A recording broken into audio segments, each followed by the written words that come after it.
Imagine a vault containing the biological source code of 30 million human beings. Inside this vault is not gold, not oil, and not semiconductors. It is the literal blueprints of human life, meticulously cataloged, digitized, and ready to be licensed to the highest bidder. A few years ago, millions of people willingly spat into a plastic tube, mailed it to a corporation, and paid $99 for the privilege of giving away the most valuable thing they own, their DNA.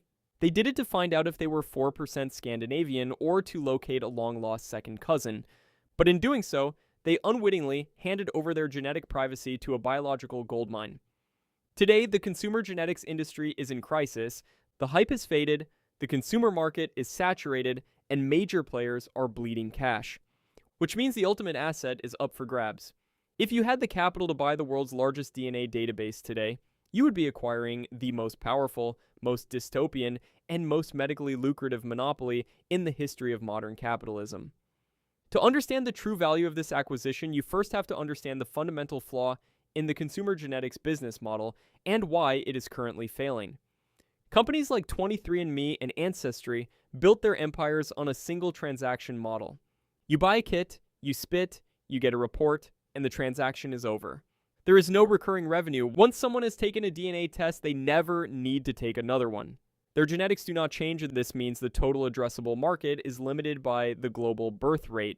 You are quite literally running out of customers every single day. The consumer side of this business is a sinking ship. The cost of customer acquisition through online advertising eats up almost the entire $99 retail price of the kit. The consumer genetics boom was never a sustainable business. It was a massive, decade-long, crowdsourced data harvesting operation disguised as a holiday novelty gift. And the harvest is now complete, which is exactly why the stock prices of these companies have cratered, making them prime targets for a hostile acquisition.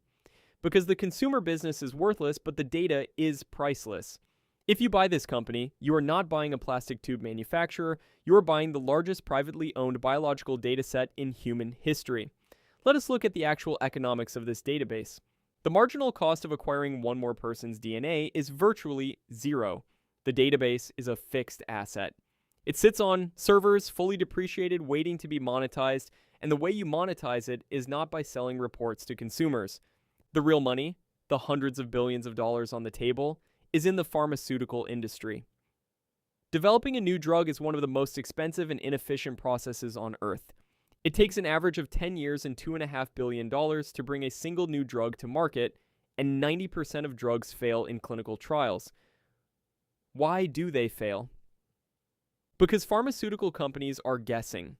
They are testing drugs on broad populations without fully understanding the underlying genetic mechanics of the diseases they are trying to cure. But if you own the world's largest DNA database, you can stop guessing. You have the ultimate cheat code for medical research. Let us say you want to develop a drug for Parkinson's disease. Instead of running blind clinical trials, you search your database of 30 million people. You isolate the 10,000 individuals who have Parkinson's. You look at their genetic codes and find the exact genetic mutation they all share. Then, you find the people who have that exact mutation but do not have Parkinson's. What is protecting them? You find the genetic variant that acts as a shield, and you design a drug that mimics that variant.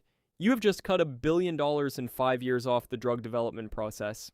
This is not theoretical.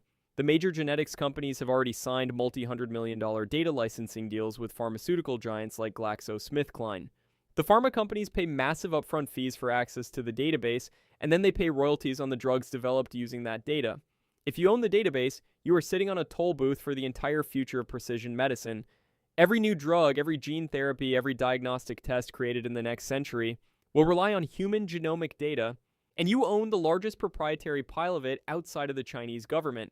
The margins on data licensing are practically 100%. It is pure, unadulterated intellectual property rent-seeking. But the pharmaceutical industry is just the tip of the iceberg. The true dystopian value of owning the world's DNA lies in the life insurance and health insurance markets.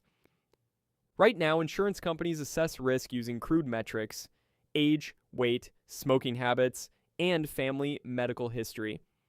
It is an inexact science. But imagine if an insurance company could look at your exact genetic code and calculate the exact probability that you will develop early onset Alzheimer's, or heart disease, or cancer 20 years before you show a single symptom. They could adjust your premiums with surgical precision, charging you exorbitant rates based on a disease you have not yet contracted, or outright denying you coverage based on a genetic destiny you cannot change. Legally, in the United States, the Genetic Information Non-Discrimination Act, known as GINA, prevents health insurance companies from using DNA to deny coverage. But GINA has massive loopholes. It does not apply to life insurance, disability insurance, or long-term care insurance. The life insurance industry is an $800 billion market. If you own the DNA database, you possess an asset of unimaginable value to every life insurance actuary on Earth. You could either sell anonymized genetic risk scores to insurance companies, or, even more aggressively, you could start your own life insurance company. You would have an informational advantage over every other insurer on the planet. You would know, with mathematical certainty, who is likely to die early and who is likely to live to 100. You could insure the genetically blessed at rock-bottom rates, undercutting the competition, while rejecting the genetically cursed. It is the ultimate arbitrage on human mortality. Then there is the surveillance economy. The value of a DNA database does not stop with the person who spat in the tube. Because DNA is inherited, a database of 30 million people actually contains the partial genetic profiles of over 100 million individuals who never consented to anything. If a distant cousin commits a crime and leaves a drop of blood at the scene, law enforcement can run that DNA through public genealogy databases, find a partial match to your cousin, and use family tree triangulation to narrow down the suspect to a single family. This technology, known as forensic genetic genealogy, is what caught the Golden State Killer. It has since been used to solve hundreds of cold cases. If you own the database, you hold an incredibly powerful tool for state surveillance. You could license access to the database to law enforcement agencies, domestic and foreign, on a subscription basis. The revenue from government contracts would be massive. But the power is even more massive. You possess the ability to track individuals, identify relatives, and map human networks in a way that makes the NSA's phone record collection look like a child's toy. You own a biological panopticon.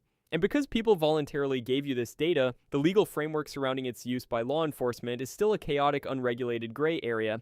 However, before you wire the billions to acquire this biological empire, you must confront the catastrophic risks that come with it. The first and most obvious is the data breach. If a hacker steals a credit card number, it is a massive inconvenience. You cancel the card and get a new one. If a hacker steals your DNA, you cannot change your genome. Your genetic code is the immutable core of your physical identity. If your database is breached, the genetic profiles of 30 million people are exposed on the dark web forever. They could be used to frame people for crimes, to expose infidelity or hidden adoptions, or to clone genetic material. The liability from a single breach of this magnitude would dwarf any data breach in history. The class action lawsuits would seek hundreds of billions of dollars in damages, instantly bankrupting the company. Then there is the regulatory doomsday scenario. Right now, the industry operates in a relatively permissive legal environment, but the public mood is shifting. As people wake up to the reality that their DNA is being sold to pharma and accessed by police, the political backlash is inevitable. The European Union is already tightening privacy laws with GDPR, and genetic data is the ultimate protected class. If the United States or Europe passes strict legislation making it illegal to monetize genetic data without explicit, ongoing, and informed consent, your multi-billion-dollar database turns into a massive liability overnight. You would be left with a server farm of data you are legally forbidden from selling, the valuation of your acquisition would drop to zero, and finally there is the ethical weight of ownership. This is not a normal business. When you buy a social media company, you are buying a network of digital connections. When you buy a DNA database, you are buying the biological essence of human beings. You own the data that could save their lives with targeted medicine or ruin their lives through genetic discrimination. You have the power to solve cold cases, but also the power to enable a biological surveillance state. The ethical tightrope is so thin that a single public relations disaster could turn the public against you permanently. If you buy the world's DNA database, you are acquiring the ultimate monopoly. You control the raw material for the next century of medical innovation. You hold the keys to the insurance industry's risk models. You possess a surveillance tool that rivals state intelligence agencies. The potential for profit is genuinely limitless. but you are also buying a poisoned chalice. You are holding a target on your back for every hacker on Earth, every ambitious politician looking to crack down on big tech, and every privacy advocate who views your business model as the ultimate betrayal of human trust. Purchasing the world's DNA is the ultimate high-stakes capitalist gamble. The economics are unmatched, the monopoly is unbreakable, but the liabilities are existential. If you have the capital, the legal team, and the absolute absence of fear, it is the greatest acquisition opportunity of the century.